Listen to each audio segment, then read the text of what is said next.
Hello, everyone, and welcome to the NAAFA webinar series. We're super excited to have with us today Dr. Joy Cox, who is the author of the brand new book, Fat Girls in Black Bodies, Creating Communities of Our Own. And we're going to get to Dr. Joy very, very quickly here. But first, I just have a couple of announcements that I want to share and a little bit of information about NAAFA for those of you who are joining us for what may be the first time. If you are brand new to NAAFA, NAAFA is the National Association to Advance Fat Acceptance.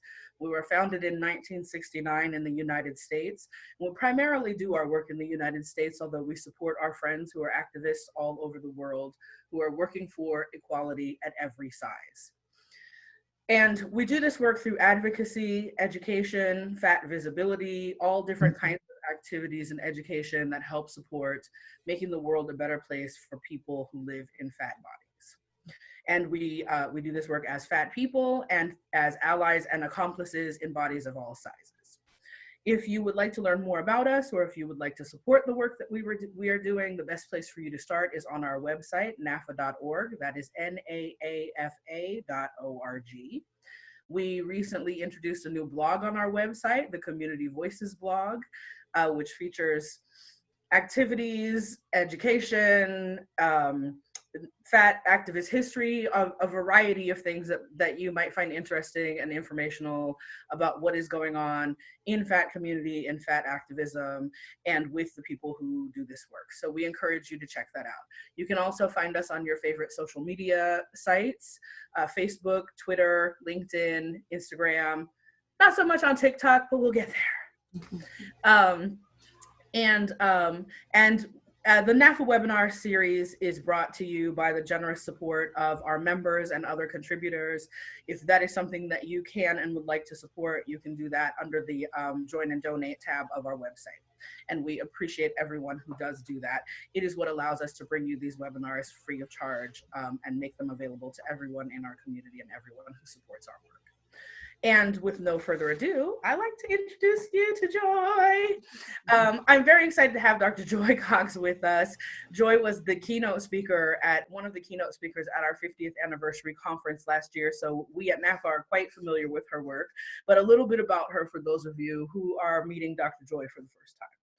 Joy Arlene Renee Cox is an ordinary person who has been given an extraordinary opportunity to share stories about people much more fabulous than herself. I disagree with that. I think she's equally fabulous. She is a Philadelphia native born on the blessed 31st day of December. She is a claircognizant Capricorn who thrives through connection and love, rooting for the underdogs in life to take their rightful place as overcomers. She is also a doctor, receiving her PhD from Rutgers University, New Brunswick in 2018. Her field work is centered on fatness, identity, and social change. Reflective of the name she bears, Joy has the cheeks to outsmile her detractors. Reflective of her work in print, she has the research to back up her claims. While the spotlight has never been a position she'd prefer to stand in, Joy does believe in speaking up and advocating for what's right. She's the author of Fat Girls in Black Bodies, Creating Communities of Our Own, which we're going to talk about today, as I said, published through North Atlantic Books, and the host of the pro-fat, pro-black podcast, Fresh Out the Cocoon. Joy has been featured in articles by the Huffington Post and Self Magazine. She has been on several podcasts, such as Positive Nutrition with Paige Smathers and Food Psych with Christy Harrison. Dr. Cox is simply a conduit through which love, wisdom, and justice flow. Her pride is in her people and her values. Her strength is in her disposition and her intuition. Find her online at drjoycox.com. Ladies and gentlemen and friends of all gens, Dr. Joy Cox, thank you for being with us today. Thank you for having me. That bio is so fluffy. I'm like, really? And I wrote it. And so I'm like, did you really say that? Did you really put all that stuff in there? It's an honor to be here. I'm super excited to be here to talk to everybody today. And thank you so much for having me. Yeah, this is going to be great. I'm super excited. Now, we you know, and all all the disclosures and all the transparency, we go all the way back to when you were first working on your dissertation. Yeah. So we've known each other since long before this book, and long before, I mean, maybe I was on the NAAFA board already, but and I think whether you think the bio is fluffy or not, that is certainly accurate.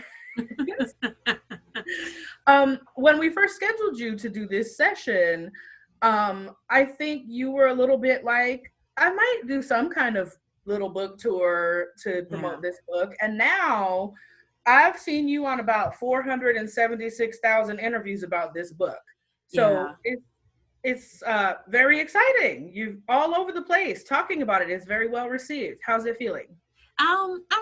People ask me that, and I mean, it's great to see the reception, right? Like, so it's great to have people reaching out, wanting to know more about the topic, and kind of really having a platform to talk about the work that's been done, not just my work, but the work of other people who kind of add to the community that I speak about in the book. So that's that, right? The other part is what I talk about in my bio, which is very accurate, that I'm not keen to being in the forefront. The spotlight does not excite me in ways that I think a lot of people get excited about it, or other people, should I say. And so this part has been a growing process. It's been a learning process for me, and mostly just about acceptance, right? Like accepting that you're here, and accepting that you're here because people believe that you have something to say. So say what it is that you have to say. But so I'm in between both of those places. Definitely grateful for the reception of the book, but then also just dealing with joy, being joy, and kind of coming out of my comfort zone, and doing 476,000 interviews or what have you on podcasts and all that other stuff. Right. So let's talk about how you got here. Because I have heard you say that you were actually invited to write this book. Right. How did that come to be? So at the tail end of the so I was on the planning committee for ASDA's last conference. And for people who don't know what ASDA is the Association for Size, Diversity, and Health. And we had just done a conference, and we came off, and everybody was super, high on cloud nine. There were some great things that happened at the conference. We were really happy with the turnout of things. And I believe it was actually Peggy who received a notice from someone at the Huffington Post who wanted to do a story, and she had she put out kind of like a blast. They were looking for someone, and I responded. And that's how I wound up in the Huffington Post. And I'm sure a lot of people have read the piece, Everything That You Know About Obesity Is Wrong. And there was some controversy around Michael Hobbs and how he was able to get access to the information that he had. But nevertheless, I reached out to them, and we worked out a thing where they kind of wrote the story, and I was featured in the story. And then there were a couple of follow-up pieces that I think I was kind of featured in. And then I received an email from North Atlantic Books that said, we seen your piece in the Huffington Post, and would you be interested in writing a book? And at first when I received that notice, I honestly thought it was spam. And I said, I want these people to stop spamming my email. I don't know how they got my email, but I didn't think it was real. And in part because whenever I think about the Huffington Post piece, especially the piece that got the most publicity, there's literally a big picture of me and 2 sentences. That's it. So I was like, how does somebody read? What do you mean you see me featured in the Huffington Post? I was quoted in that piece, and nobody wrote to me and asked me to write a book. Right. Well, and if you scroll, I mean, honestly, if you scan the article, you probably miss what I said, but you see my picture. I do remember that picture. I absolutely remember that picture. Yeah, and so I was like, this is not real, right? Like, how do you want me to write a book? How do you even know I can write, right? Like, it's 2 sentences. And I don't know, I guess there was like this urge to let me, I was like, let me see what this is about. And so I responded, and then they were like, yay, thank you so much. And like, we have the proposal. We just need to know if you're on board. So they really, they advocated for me. It was like, we already are going to pitch this. We like your ideas. Can you just write this small excerpt and fill out these questions? We'll do the rest. And that's what I did. You had, in fact, already written a dissertation about fat.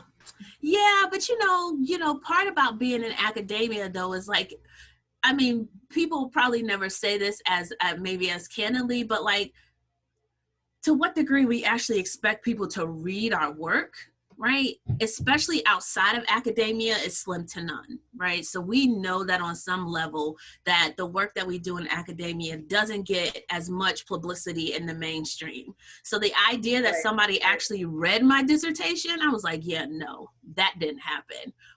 Who sent you? Like, it was that sort of thing, like, Right. And then also just kind of being, after they talked to me more, I was like, oh, this is like a real thing. Okay. And so I kind of did like the back work that they asked me to do. And they were like, okay, we're going to do it. And, and then we came up with an agreement and a contract and all of that stuff. And it was kind of surreal because then I was telling people, I was like, yeah, I got contacted about writing a book. I guess I'm going to do it. And people were like, that's awesome. And I was like, yeah, I guess I'm going to write, that's what they said. So that's what I'm going to do.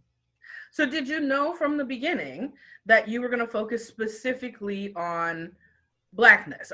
And when they contacted you, was that part of their pitch, or were they just like, hey, because the article was not about Black people. The article was about fatness. So when they contacted you, did they say, hey, we like this particular slant that you have on this subject? Or did they just want you to write about fat people? Well, they said that they were interested in my work, and that is my work, right? Like, my work doesn't just talk about fatness. It talks about the intersections of fatness, and primarily about Blackness. And like, looking back to the Huffington Post, the article that was written, the things that I wrote after the initial article came out was about Blackness and about fatness, because they kind of cut my whole, like, they cut my whole story. Like, it wasn't really in there, right? The way that they wrote about everybody else. And I was like, hey, wait a minute. So they knew kind of coming in that was my thing. They also had somehow found out about the podcast too, and they wanted me to include stories. And so they knew that the podcast was just focused on Black people, particularly Black women and femmes. And so it was like, yeah, if you're going to get this, you're going to get, you're going to get the Blackish version that I can give you of this, of this story.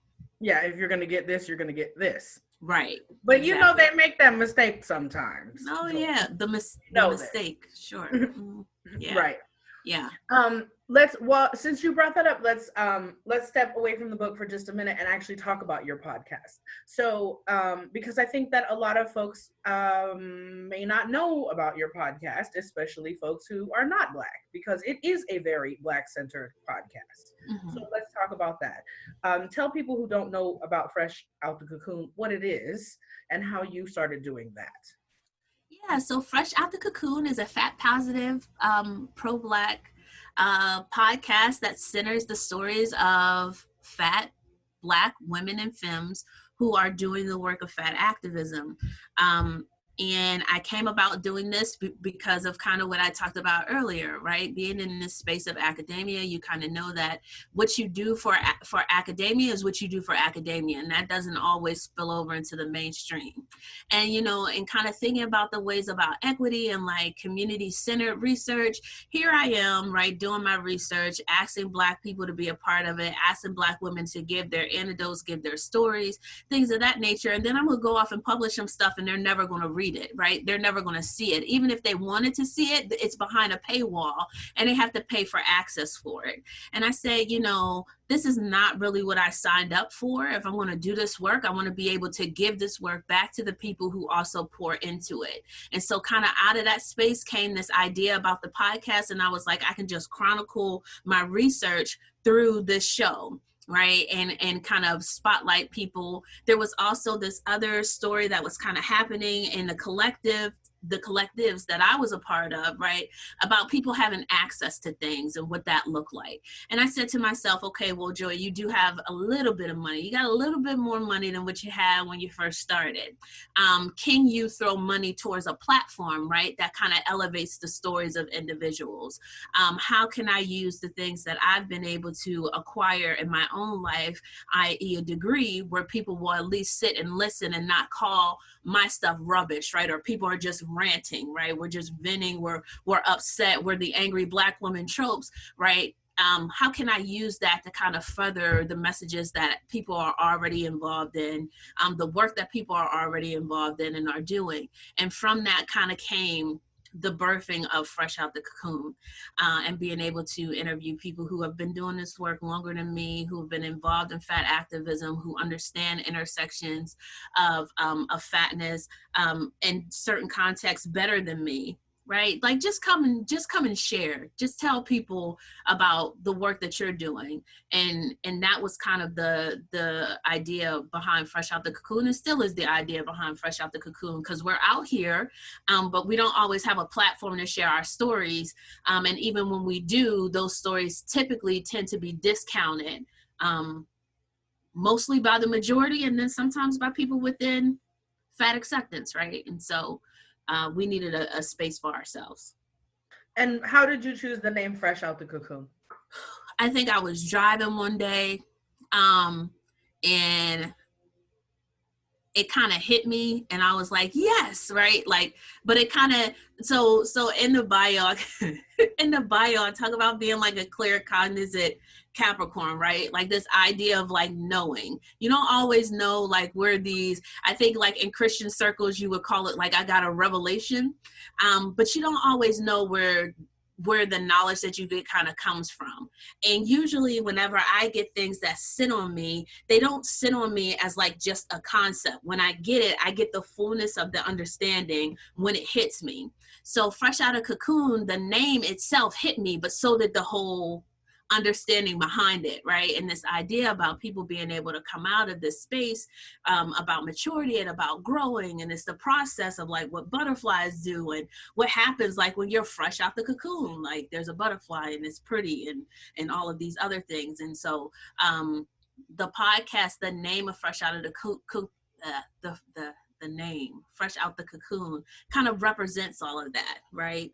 It kind of represents this coming out of sorts of not hiding yourself and you know, and being happy of not just your fatness, but also your Blackness and all of those things that you contribute to society in those spaces. And the logo doesn't necessarily convey that as much. I'm working on that, but the concept in and of itself was there.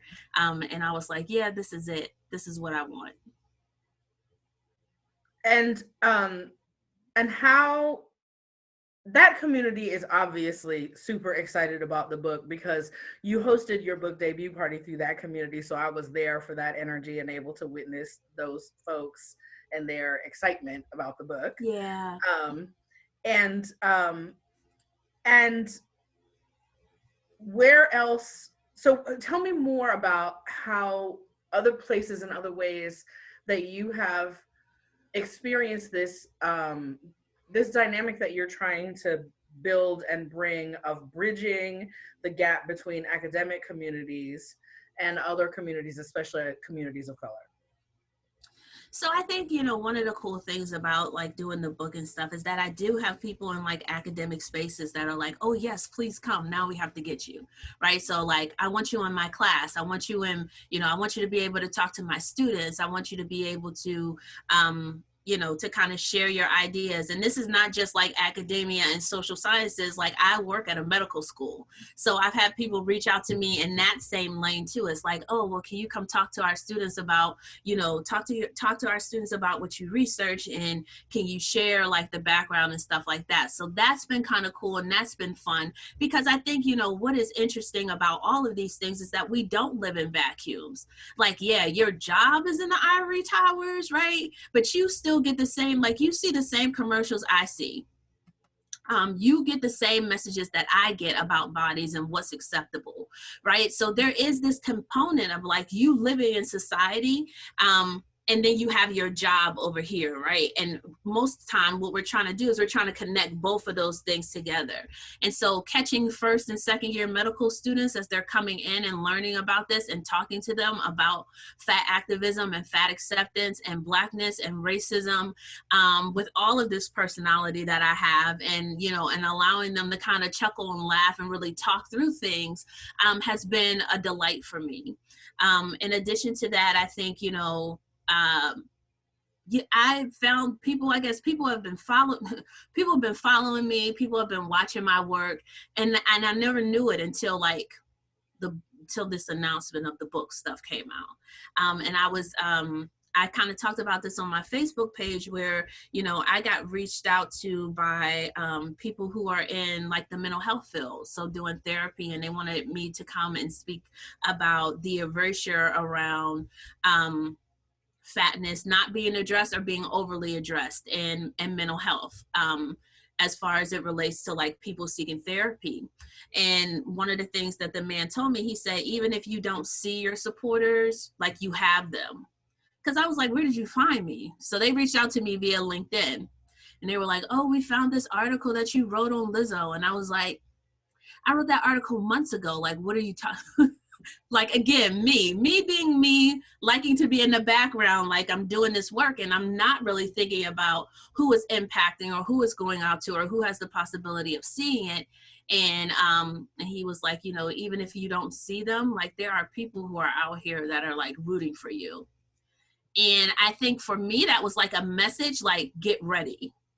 And as soon as like more information about the book and stuff started dropping, that is what's happening. People are finding me, people are reaching out to me, asking me to speak, doing interviews.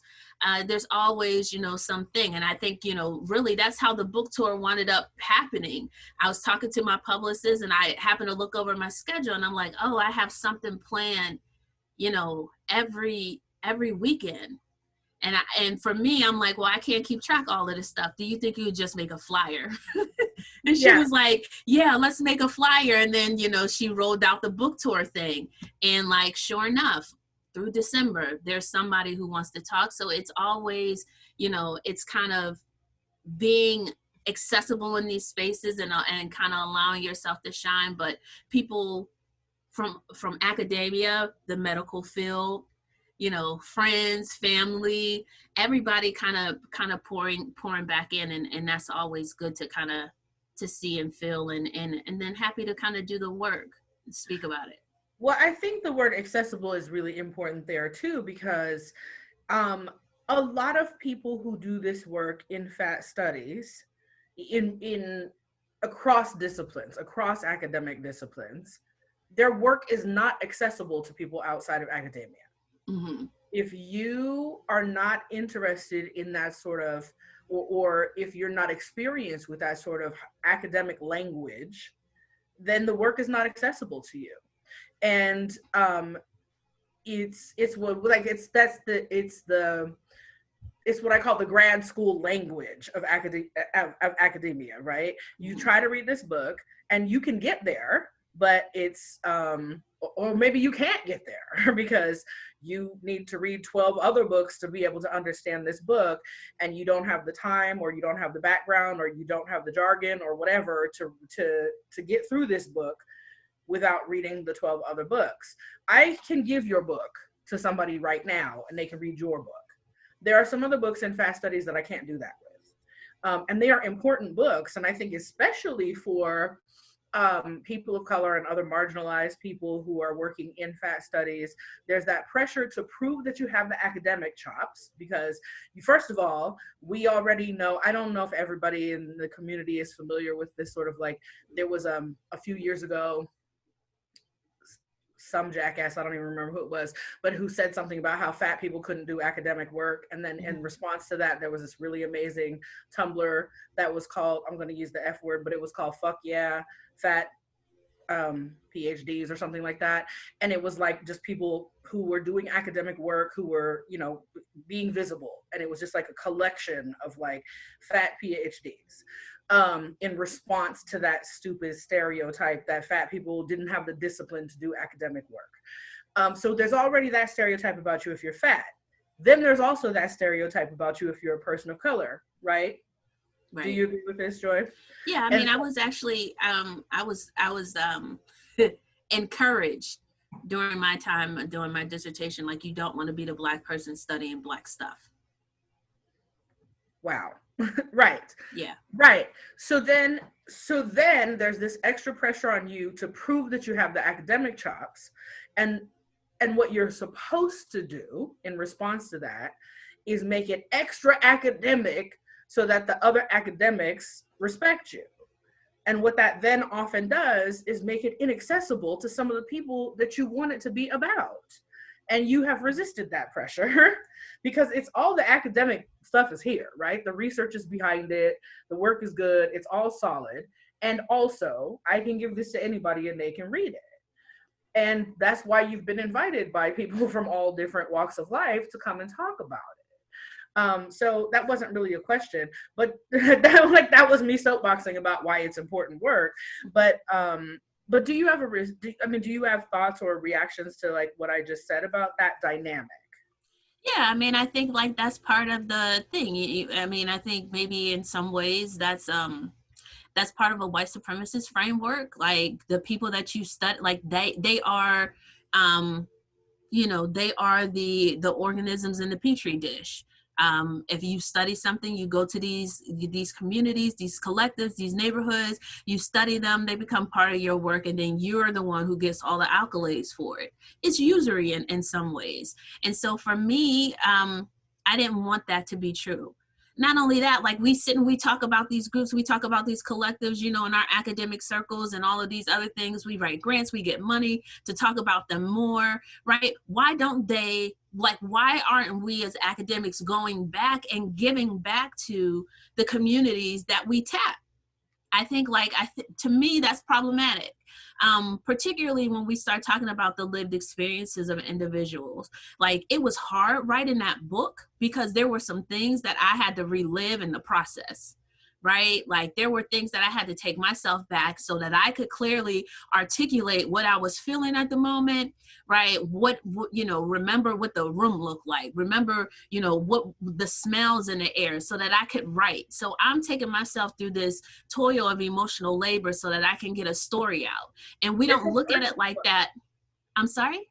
I didn't mean to interrupt you. It's a very personal book. So for people who haven't read it yet, it is an academic book. It is a collection of, it's got oral history, it's got research, it's got all these things, but it is also memoir, right? It's got very personal stories. So I didn't mean to cut you off, Joy. Please continue.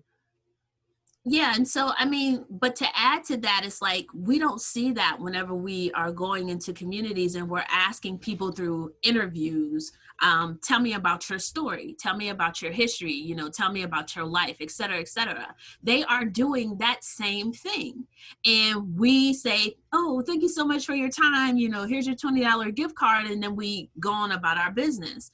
And for some people that may be good enough for them, but I wanted to make sure that if I was going to do a project like this, that if I'm going up, and people could tell you, even the people that are in the book, you can ask how many people that I've reached out to since then where opportunities have come from the book. And I'm like, hey, can you do this? Hey, so, they asked me, they're looking for this. Like, I'm not the best student. Maybe you are. Right? Because there's this sense of community. If I got it, you got it. I talk about that in the book. That's kind of how I was raised. If my life has had the privilege of gracing your life and we've connected, right? I don't forget you and I don't take those connections lightly because that's not what community is. And so to speak to that point, there's a lot of testing, probing, getting what you need from communities. And then in academia, they go back to their ivory towers, they publish their papers, they write their books, they get all the accolades, and those communities become, petri dishes. They become these things by which everybody examines. It almost takes away some of the humanity. And I just didn't want to do that. And so, yeah, that's my spiel on that. Like, it's problematic. We know one of the greatest examples of that in modern literature, storytelling, whatever, is the story of the book The Immortal Life of Henrietta Lacks, right? Which is literally about a petri dish where somebody took that Right. story and gave what back to the community, to the family of the people that, you know, that they told that story from. But, you know, I'll leave that alone, since that's not specifically about fat community, which we're here today to talk about, but it certainly is about exploitation of Black community and Black stories, and folks can look that up and learn more about that. But let's talk about your book, and that the folks who are in it besides you, because I know you do like to do that. Are there some things that you want to highlight about? I don't want to put you on the spot to mention particular people, because I know sometimes that's hard. You feel like you might forget somebody or those kinds of things. But Yeah. do you want to point out particular parts of the book that if people haven't delved into it yet, or, you know, why you included particular pieces of the book, anything like that? So, I mean, I think chapter 7 of the book is the book that has all the community people listed in it in ways that you don't have to go back 50, 60 years to find out who's doing this type of work. Part of the reason why I wrote that chapter is because I wanted people to see that Black fat activism has always been happening, and what we do now is an extension of that, and we stand on the shoulders of the people who have come before us, whether they explicitly stated about their fatness or not. So that was extremely important to me. There's a number of people in there, a number of sources in there where if you don't know who to follow, if you don't know who's worth to look at, like, it's a good place for you to start. I'm not saying it's comprehensive. I'm sure there's other people. I'm sure there are people that I missed. And so charge it to maybe my head, not my heart, or just my reach as to the work that I was able to gain access to in the process of writing this. And so that is something. Chapter 7, so I just want to say what it is. Chapter 7, Together We Can Change the World, an ode to fat Black girl magic. Yes. Can I ask you something about that before we go on? Yeah. One of the things that I'm seeing fat white activists do that concerns me is they're making a well-meaning attempt to do what you're talking about, and they're doing it in a way that has a little bit of co-opting to it, to me. So they're doing what you did here. They're trying to do what you did here, which what you did in this chapter is you talk about people in, not just people in contemporary fat activism, but people in other kinds of activist movements who were fat and who were Black. And you talking about how their lives are examples to us of fat visibility and living out loud, and how that influences fat activism. But they're talking about that in a way, there's a nuance to this that I feel like is really important, where they're talking about them as though they were fat activists. Fannie Lou Hamer is not a fat activist, right? That is putting something on her that she didn't put on herself in a way that to me is a co-opting that is not cool with me. Can you tell me how you feel about that? Because I want to hear your reaction to that. Yeah, I mean, I don't think that we have to change the narrative of the lived experiences of the people who were fat, who were doing work outside of that, and who were still excelling. I think that if we believe that, so kind of what I write in the book is like acceptance is resistance. And once you kind of strategize and you structure where you're going to resist, right, like that kind of turns into activism. But if by just showing up, we are saying something about ourselves, saying something about our existence, and standing in that, not attempting to change ourselves, not attempting to be something else, to me, that is a form of activism as it relates to where we are in society today. And so there was no need for me to change their stories. And I don't think that you have to mold and shape and like try to get it to line up specifically. Like Fannie Lou Hamer didn't have to be a fat activist for us to see her body and to say, okay, this was somebody who was Black and who was fat and disabled and still did the work that she did. Just know that, you know, you can pull from that inspiration and do what it is that you want to do in your own lane as well. Why they would do that, I'm not sure. I don't know. Like, you know, it's hard, you know, I can't speak. Go ahead.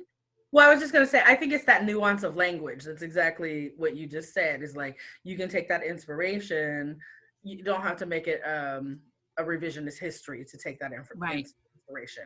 And I do think it's well intended. I think it's meant to say like, oh, we've erased these Black narratives. Let's try to put some of those Black narratives back in place. I think it's got actually really lovely intention, but if you don't do it in the right way, what it actually is a different kind of erasure, because it erases just how much the struggle was for Black folks who were in fat activism alone, because there weren't that many Black people in fat activism. So I think it's an important distinction to be clear about what we're saying. We're saying what you said. Fannie Lou Hamer showed up in her fat Black disabled body and did this other stuff.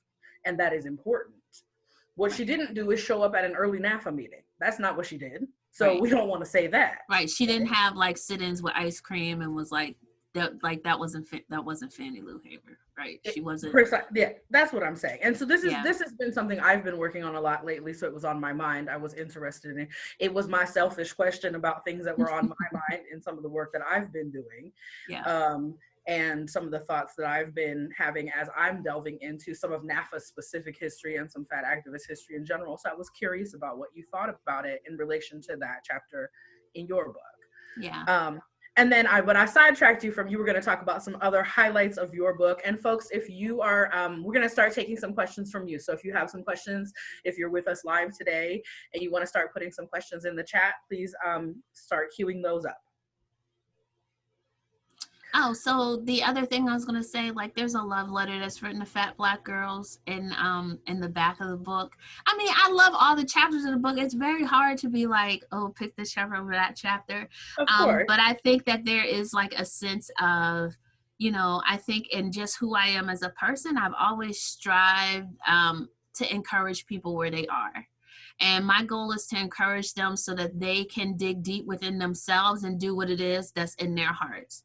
And so the love letter that's written to fat Black girls at the end of the book was kind of like an opportunity for me to take a deep breath, like put aside all the research, put aside all of those things and just write from my heart. And so that love letter meant a lot to me. I think I thought about that love letter. I was in the car towards the end of the writing of the book. So flying on the airplane back and forth, thinking about all the things that I've seen, my own lived experience and all of those things, and just being very intimately tied to this work. And then also the people that I've encountered along the way, and just wanting to be, you know, if you were that 4-year-old, that 5-year-old girl, and you had somebody to help you, like, what would you say? You know, what would you say to that 5-year-old girl? What would you say to, you know, to the 14-year-old girl? What would you say to the 21-year-old woman? Like, so that was an opportunity for, you know, for me to exhale and say some things. Can I read a portion of the love letter? Yeah, sure. It's so beautiful, and I'm not going to read the whole thing because I need y'all to buy this book. We have to support our fat community authors, especially the ones who are speaking from more than one margin. We are already marginalized as fat folks in publishing and in telling our stories, but especially the ones who are writing from more than one margin, and for the margin of the margin. So please buy the book. But I want to tell you just a couple pieces of this love letter because it's so beautiful. This is my favorite part.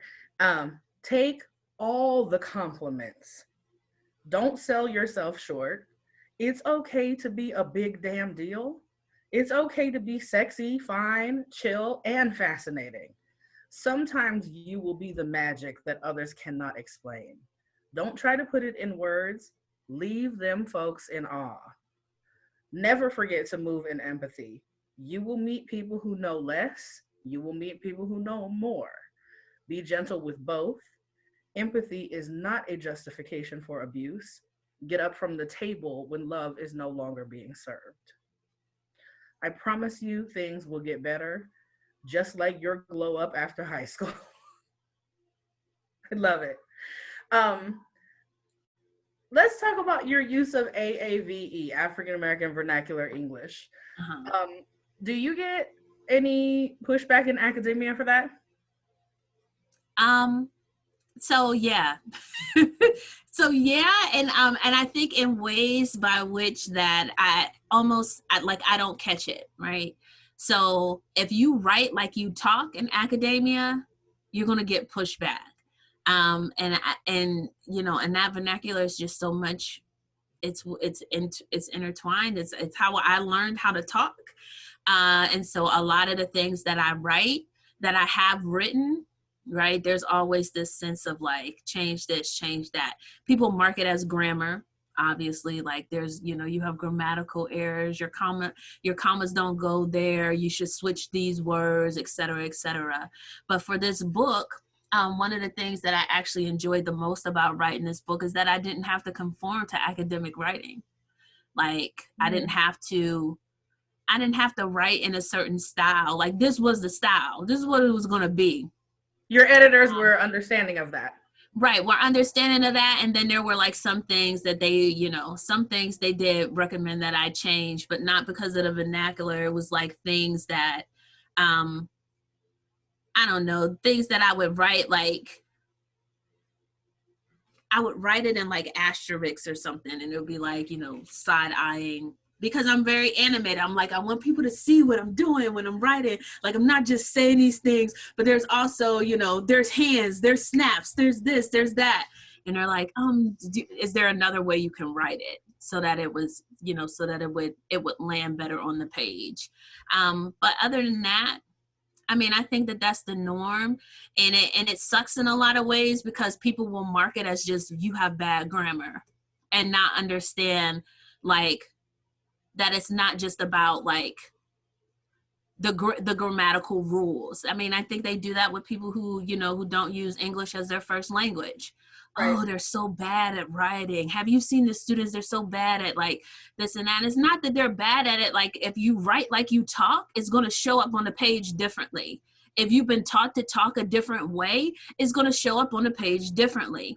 And nobody, quite frankly, it's not that you can't understand it. You just choose not to. You're operating by a different standard. Everybody don't have to conform to that nonsense. And so another reason why I'm not mad about stepping outside of academia is because I don't necessarily want to change myself. Shoot, that's a lot of extra work. There's a lot of extra work in that.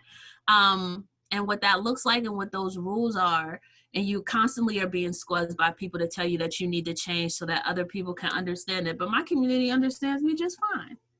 So who am I writing for? That's really the question.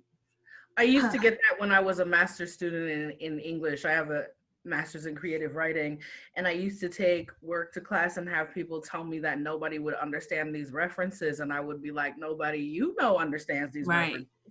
Everybody I know understands these references. Everybody where I grew up understands who I'm talking about. You don't know who Frankie Beverly is, but all the Black people know who Frankie Beverly is. Right. Quite a few of the other people know who Frankie Beverly is too. Some of y'all watching this know who Frankie Beverly is, whether you're Black or not. But all the Black people know who Frankie Beverly is, right? And, or at least, not literally all, but like as a community, we know who Frankie Beverly is. This is something you don't know. Right? This is a thing you don't know. That doesn't mean it's universally an unrecognizable reference. And of course, things like that happen, with language all the time, and misunderstandings about language. We know that through fat community about things that we all get because we have even if we don't have that specific experience, we're around a lot of other fat people, so we know those experiences through fat community. Even if I don't need a seatbelt extender, I know what a seatbelt extender is because I'm around lots of fat people, right? I need a seatbelt extender, but like you know, we know these things, right? So we share we have these shared community experiences, even if we haven't individually experienced them. What are some of the things that you know through that combination of fat Black community that you think other people don't know? Culture. That's big. That's big. I think that's broad, but I think culturally a lot of people don't get us. And I mean, I think that kind of also goes back to the comment that you made earlier about white people like genuinely wanting to do right things, but getting it messed up. I don't think that people are intimately engaging with Black culture or intimately engaging with Black fat culture enough to really understand the nuances of what it is that we do and how we live our life. And then they think they could just look at it and then they pull from it and then they put it out and then everybody's offended and they don't get why. And I'm often asked a lot of times as it relates to equity and inclusion and all of these things, like, what do white people need to do? What do they need to do in order to connect with Black people more or connect with Black people better? And I'm like, well, have y'all tried relationship? You know, have you tried to genuinely connect with somebody, spend time with them, learn about them outside of just trying to find answers? And I think that for a lot of people, they want the answer, right? So it's like, I don't want to be called a racist. I don't want to be called fat phobic. I don't want to be called these things. Just tell me what I need to do. And if you tell me what I need to do, then I'll do those things and then we'll be good. But like, that's not how life works. That's also not how relationship works. And like, you really got to want to be connected with people in order to learn with them, to understand what works for them and what doesn't, what you should do and what you shouldn't do. There are no 8 steps that's going to get you to equity. Like, if that be the case, these books would have worked a long time ago and they have not, right? And so I think culture is one of those things that people do big missteps on. And I think because there is this sense of like, give me what you got, let me learn it as quickly as I possibly can. That's why, because it's not genuine in their learning. It's not genuine in wanting the access to it. They want to know, they want to have access to us to get information, but they don't want to have access to us to actually learn and know us. And it shows, right? You are the person, you are the student who has decided to finally pick up your textbook the day before the exam, and now you think that you are going to study this stuff and you're going to get an A on the exam. This is your first time picking up the book. You are not intimately, go ahead. I'm sorry, sometimes not even the textbook. You are the student who asked for the study guide the day before the exam. Right, the study guide, the PowerPoint, right? And the goal for you is to suck all the information in and to put it back out, right? And so that the instructor never knows that you actually didn't study. But if I could just give you all a heads up, even if you have children who are in college right now, the instructor always knows. We know when your student stands up and they give the responses in class, whether or not they've read the material. And so now I think we're in a time in society where people are standing up and they are giving their responses to material that they've captured. And as us being the experts in the room, we know you haven't studied. We know that you don't spend time with the community. We know that you've pulled these things from somewhere and you haven't done the work inwardly, and it shows outwardly. And I think culture is one of those big things that people don't really engage in. Like, Black people are more than soul food. We're more than collard greens and macaroni and cheese. We're more than hair weaves, right? We're more than all of those things that mainstream puts out that makes other groups feel comfortable about saying that they know something about us. You know, all Black people don't even eat soul food. I don't even like sweet potatoes. So there's that. And all Black people don't listen to Frankie Beverly. Right. All Black people don't listen to Frankie Beverly. All Black people aren't a part of the natural hair movement. You know, there are nuances between what it means to be a mammy and what it just means to be a caretaker. Right. So because I like to do caretaking things and I'm in that space, I mean, that's something that I had to grapple with even within myself. But if the only thing that you looked at is like a Google search where it talks about mammies and then like that's what you feel like you're going to call out and point out, somebody's going to like flag you and tell you that you're wrong about some things, right? Like there is no rush. There's not an accelerated class on this part. You got to be in it because you want to be in it. You got to learn it because you want to learn it, and it shows. And I feel like that's what people fall short on. Well, and I think what you said about relationship building is also, you know, you got to spend time with us, not just because you want to learn how to not be racist. You got to spend time with us because you like us and you want to spend time with us. Like, if you only become my friend so you can have a Black friend who you learn about Black stuff from, stop using the word friend. Right. Stop using the word friend and pay me for my consultation. Yes. Speaking of which, we're going to give y'all some tips at the end about how you can compensate Joy, in addition to how we have compensated Joy, if you have learned things from Joy and you would like to do that.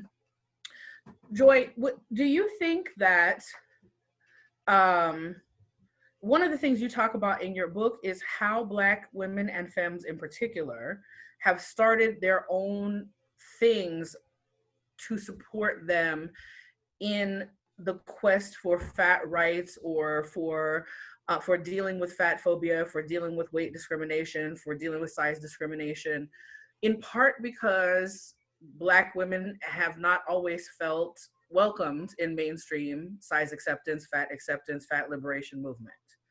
What do you think that organizations like NAAFA can and should be doing better to be more welcoming to people of color? Centering their voices, not trying to tell their stories on your own. I mean, I think NAAFA is in an awesome position, considering that they have you and that they just you all just brought on new board members. So here's an opportunity to kind of leave those things. If NAAFA is really geared towards diversifying content, and talking about the lived experiences of individuals who intersect with fatness outside of like cisgender white women, here's an opportunity to kind of use that. Like y'all are there because y'all want to serve and y'all believe in the organization. And so I think there's a lot of that, right? And then I think on top of that, there is that sense of internal work. People who are there, who are doing the work, need to be looking at themselves inwardly about where, white supremacist practices show up and what it is that you do, and in your own mindsets and your thought processes. And then how you can align yourself and stand alongside people whenever they need solidarity. And we've talked about things in the past where sometimes it's just resources. Sometimes your face doesn't need to be seen at all, right? So you kind of see different things happening around you in society. Like NAAFA could just stand in solidarity with those things. You can release statements, you can give resources, you can be a resource for people if you have people who are experts in that field. And I think like a lot of this is really just about yielding your space. You kind of talked earlier about when you talked earlier about like co-opting and different things like that, I think that sometimes people who are part of dominant groups have a hard time decentering themselves. Like that's hard to say, like, I don't really matter. Like, this isn't about me. I just want to support. It's like, I want to support, but can I also be in the pictures? Like, I want to support, is it okay if I say something? I want to support, like, it's not, sometimes you don't know how to just like give and like move out of the way. Sort of kind of like the podcast, right? It's like you create a platform so that other people can share their stories. So I don't get on my podcast and talk about myself. Like, I center the people who I want voices to be heard. And I feel like all organizations that say that they have this turn towards equity and inclusion and social justice should be looking to do that in a number of different contexts, right? So like fatness and disability, and fatness and sexuality, and all of, do you know how many fat activists that are also like, part of the LGBTQ community? Like, why would a fat white cisgender individual like speak on that? Like, I don't understand. Like, that just doesn't make sense to me. Like, if you have the resources, then like lean towards those people, like the experts in the room. Why would you want to speak on an experience that's not your own? It's weird. But we encounter that regularly. Somebody else trying to tell someone else about their experience. And I think part of that is because of this issue of people having a hard time decentering themselves. Right.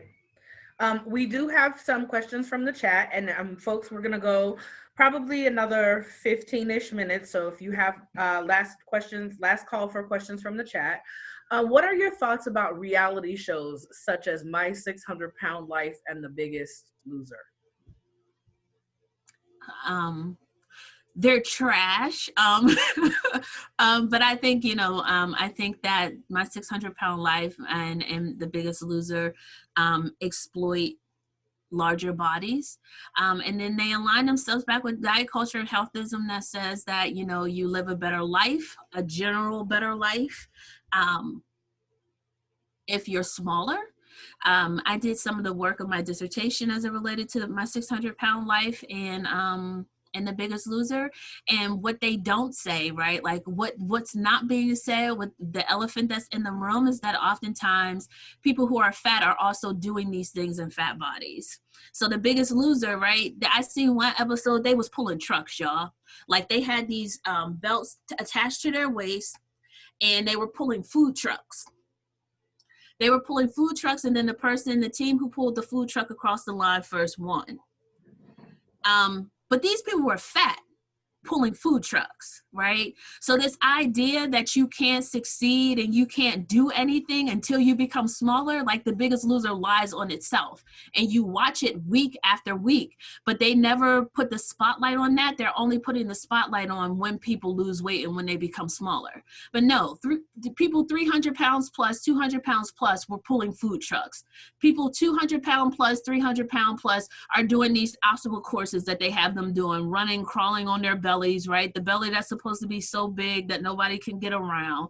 They're crawling on their bellies, they're jumping, they're in the gym for hours at a time, and they're doing these things in fat bodies. The people on My 600-Pound Life, oh, I'll never love, I'll never do this, I'll never do that. When the intro of My 600-Pound Life comes on, the first thing that you find out is that people have support systems. We don't pay attention to it because on the 600-Pound Life, those people that are support systems are framed as enablers. These people have support systems. They have people who show up, who help get them dressed, who get them clean, who take them grocery shopping, who do things with them, etc. They have children, right? But I thought that when you're fat, you don't have a love life. No, not apparently. They have children, they have husbands, they have wives, they have all of, but all of that is framed differently on the show. And so in the process of me looking at My 600-Pound Life, in the process of me looking at My Biggest Loser, what you're finding is that, one, the narrative that's often told about fat people isn't true because we see it in front of our face. Two, and there is no acknowledgement for what is actually being accomplished by people who are living in larger bodies because of the way that it's framed. So there's a lot of exploitation around those reality shows, right? The point of those shows is to show you that life sucks being fat and that you then live a better life, right? Now you get to wear makeup and dress up nice once you lose weight. That's what The Biggest Loser would like you to believe. Now you get to enjoy life. Now you get to go out and have fun because you're smaller. But even the stories that they have people on there doesn't line up with that reality. So I wouldn't watch them. I found them to be highly triggering. And I mean, I had to take breaks. My 600-pound life was hard. And I watched, I think, like 18 episodes for my dissertation. And I was like, I'm done after this. I never want to see that show again. I don't know how you did that. I was going to watch American talk shows in the 90s to analyze them for their portrayals of race when I was an undergraduate student. And I had to switch topics because I just couldn't subject myself to that much of it. So I don't know how you did that. Thank you for taking one for the team for that academic research purpose. But what do you say to people who, because one thing I encounter a lot is people saying, well, like, how can you critique this show if you've never even watched it? You don't know this show is inspirational. You don't even know what they're showing. What do you say in response to people who say that I don't have a right to critique this show if I've never seen it? I think that we live in My 600-Pound Life and Biggest Losers setups every day. I don't think that you necessarily need to sit down and watch an hour of a show to know the ways by which it exploits people who live in larger bodies. People who are fat are very much intimately connected to those stories, whether we want to be or not. We know what it's like whenever, they talk about people who go out to eat and people, we know what that is. Like, I don't need to watch The Biggest Loser to know what that feels like or what that is. If we be honest, there's probably a good amount of fat people that could also tell you like the upside to what it means when you're in the gym for hours at a time and then you lose a bunch of weight. Nobody tells you that sucker is coming back 2 times as rough, but we know what it's like to be in those spaces and to push ourselves that way and to feel the high of like, oh yeah, I'm changing my body. Because the truth of the matter is that most of us didn't grow up in fat activism. We landed here in some ways by our own journeys. And so I have a journey that took me through diet culture that got me to where I am now. And I know what it's like to be in that space where it's like, oh yes, this is so inspiring. And now people notice you and, oh girl, what are you doing with your body? And you feeling all, you feel good about what that feels like, but nobody talks about the backdrop of that, of me being petrified to then eat something that wasn't on my list of things that I was allowed to eat or not eat, right? Nobody tells you about the anxiety that you have about having a sweet tea from McDonald's because you're trying to calculate in your mind how many grams of sugar that is. Nobody talks about, there was a point in time in my own life where like I carried my weights in my trunk. Like I would not leave the state without having some type of workout equipment that even if I went to go visit my family for a week or I visit my family for a couple of days, like I had to carry that stuff with me because there was this pressure of like not missing a day of working out, right? And so psychologically, what that does to you, like I'm in this disordered eating pattern where I am, now I'm trying to live up to the standard because I can't lose, that space in my own mind of like doing this routine that I've been on for so long. And what happens if I gain this weight back? And what are people going to say? And like nobody's telling you that backstory. So I'm like, is it really inspirational? Nobody's going to sit on TV and tell you how petrified they are about gaining that weight back. I don't need to watch to know that. I've lived this. This is like, that's, to me, that's silly. I don't need to watch. There's a lot of shows that we pass up that we don't watch and that we give our commentary on and nobody questions us about it. But as soon as something about our own lived experience we say we don't want no part of, then it's like, oh, how could you know? I know because I live it. What's your story? Like, I don't understand. Like, yeah. So do you have favorite media portrayals of fat people? We don't have to watch those. Are there some that you think we should watch? No, I mean, trying to think. Do I have favorite portrayals? And of course, I'm talking about the mainstream media.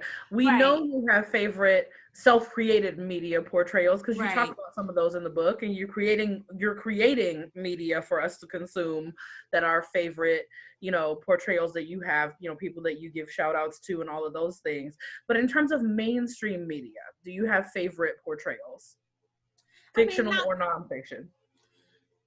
Not really, but I mean, I would also say that I don't watch a whole lot of TV. I mean, obviously, like Lovecraft Country was like something I was super into. Ruby is probably like the closest full figured, and I wouldn't say that she's like fat, um, by society standards, but she was like somebody who like owned her blackness, and like she was sensual, and there wasn't, you know, there wasn't any qualms about that. Um, Off the top of my head though, I don't have any, but again, I'll be honest, like I watch House Hunters. Like that's my favorite pastime. People like looking at houses, and sometimes I'm surprised to see if there are fat people represented on there, but I don't have any favorite characters.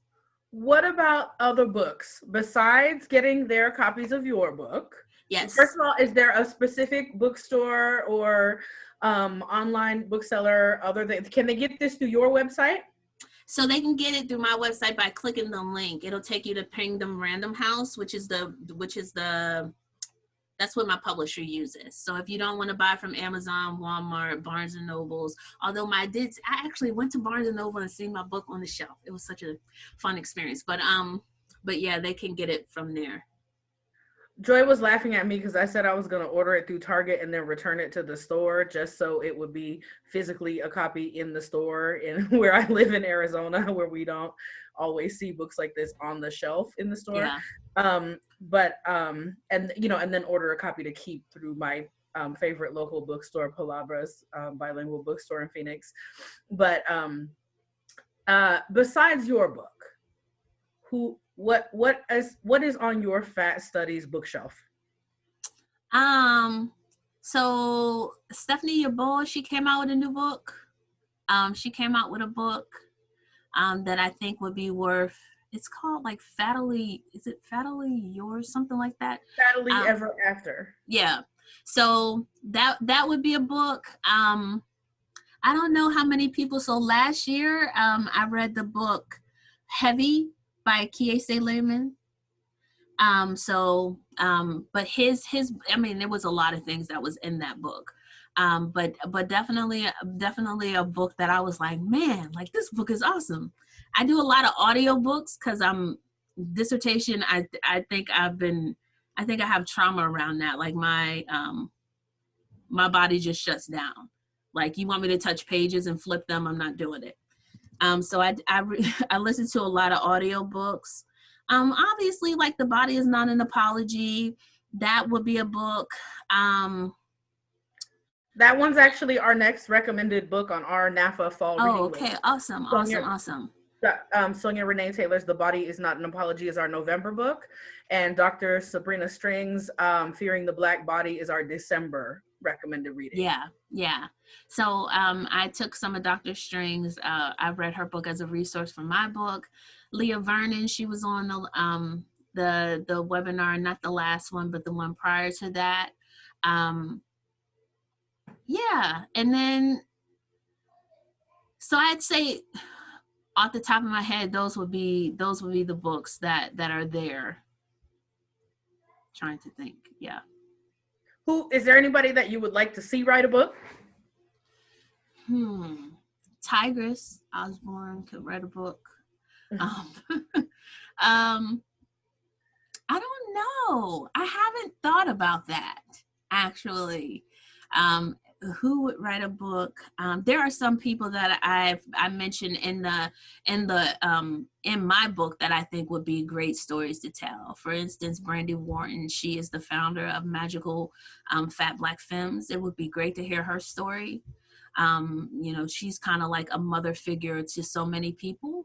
And I think that to hear her, like her perspective of what it is to be caring towards a community and actually creating a collective, it would be great to kind of hear her story and hear her say some things along those lines. Saucy West would be another person, I think, just her journey into fashion and what that looks like, her barriers in the ways by which she's overcome those things. I'd read her book too, for sure. So we're We, I think, are at the wind down point in terms of time. Okay. So, Darlene, I'm going to ask you, would you please put in the chat for those folks who are here with us? Do we have Joy's giving info? Okay, I'll Oh, get. I sent it. I emailed it to you. Okay. I'm happy So, to go ahead. so folks who are here with us, I'll have that information for you in the chat if you're watching this live. One, we do compensate our speakers for their time and expertise. That is one of our values at NAAFA. We are an all volunteer board, and many of the folks who do work for us are volunteers, but for the webinar series, we do compensate our speakers for their time and expertise. And we invite you, if this is something that you believe in, to show by way of tips or gratitude or other support. We know many of you do believe in direct giving, so we like to provide you information on how to do that. So we will put that information in the chat for those of you who are here live. We'll put it in the captions if you're watching this later on YouTube, so that if you would like to give something directly to Dr. Joy, that you have the information available to do that. And then once again, if you would like to give support to NAAFA in order to help us produce these webinars, you can do that at naafa.org if you just click on the Join and Donate tab. And Joy, we always wrap up these webinars by asking, is there anything that I didn't ask you that that you wish that I had asked you about, that you just want folks to know about what you've got going on or what you've got on your mind? So one thing, if I could take part of my space to answer Kelsey's question, that was written in the chat, I would like to do that since I can I'm see sorry, it. I missed that one. No, it's okay. So she says, how do you feel about these 90s Black shows coming back in terms of everyone seeing the Wildfat Phobia for the first time and either being super shocked or downplaying it?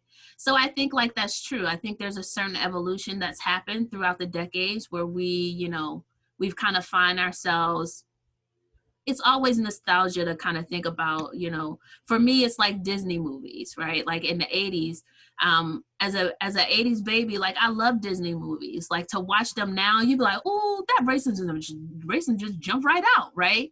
And it's like, oh, what are we going to do with these things? And I think that, if anything, let it be a lesson to show like where we are coming from and what we've grown from.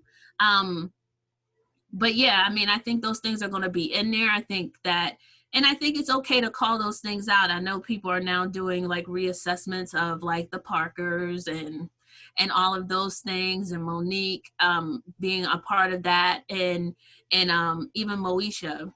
But I think it just goes to show that phobia was running rampant, and you always are going to have this tension around people who want to just keep the value of that, right? Kind of keep that intact versus people who are a little bit more critical about it.